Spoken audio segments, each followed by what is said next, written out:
Bermuda triangle, एक ऐसा नाम जो हर किसी ने सुना होगा। आज मैं उसका राज आपके सामने खोलने जा रहा हूँ। दोस्तों, बरमूडा ट्रायंगल स्टार्ट होता है फ्लोरिडा से लेके पोर्ट रिको तक, और पोर्ट रिको से लेके बरमूडा आइलैंड तक एक ट्रायंगल बनता है जिसका दायरा होता है लगभग 5 lakh square kilometre. 17th century में ये नोटिस में आया जब क्रिस्टोफर कोलंबस अमेरिका की खोज करने के लिए निकले हुए थे, तो उन्होंने कहा समुद्र के इस हिस्से में जब मैं पहुंचा तो मुझे एक आग का गोला पानी में उतरता हुआ दिखाई दिया।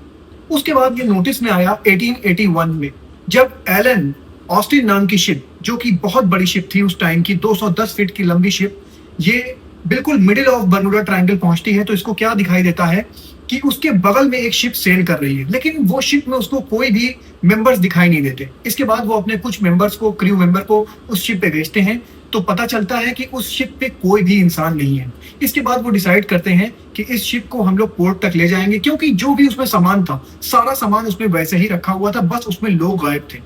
लेकिन क्या होता है कि जैसे ही वो अपना हुक उस शिप में फंसाने लगते हैं, एक स्टॉर्म आता है और वो शिप गायब हो जाती है।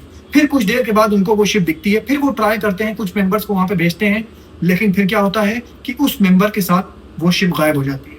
उसके बाद एलन ऑस्टिन के जो कैप्टन होते हैं वो डिसाइड करते हैं कि इस शिप को हम लोग यहीं पे छोड़ देते हैं, और वो वापस जब पहुंचते हैं न्यूयॉर्क, और कंपनी को जब ये पता चलता है कि उनके साथ रास्ते में क्या हुआ, तो कंपनी का जो ओनर होता है वो इतना ज्यादा घबरा जाता है कि वो अपनी इस एलन ऑस्टिन जो कंपनी होती है इसको एक दूसरे ओनर के हाथ बेच देता है, और वो इसका नाम रखता है मेटा। जैसे कि आज आपने सुना होगा कि फेसबुक का नाम बदल के मेटा रख दिया गया है, तो सबसे पहले मेटा नाम चेंज किया था, एलन ऑस्टिन का नाम चेंज हुआ था मेटा के नाम से। उसके बाद फिर एक वाकया होता है 1918 में। यूएस नेवी का एक बहुत बड़ा वॉरशिप होता है जिसका नाम होता है साइक्लोप्स। इस शिप में 306 क्रू मेंबर होते हैं, और ये शिप अपने पूरे क्रू मेंबर के साथ गायब हो जाता है।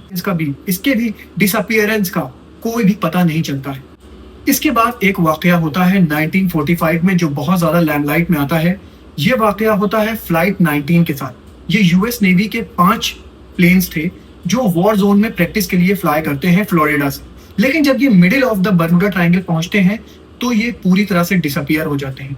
और ताज्जुब की बात तब होती है जब इसको ढूंढने के लिए एक और प्लेन भेजा जाता है जिसके अंदर 13 क्रू मेंबर होते हैं, वो भी डिसअपीयर हो जाता है पूरी तरह से।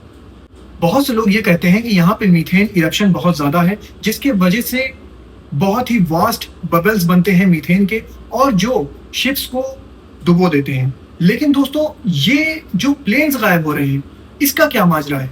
आपको क्या लगता है? क्या ये कोई सुपर नेचुरल इवेंट है या ह्यूमन एरर है?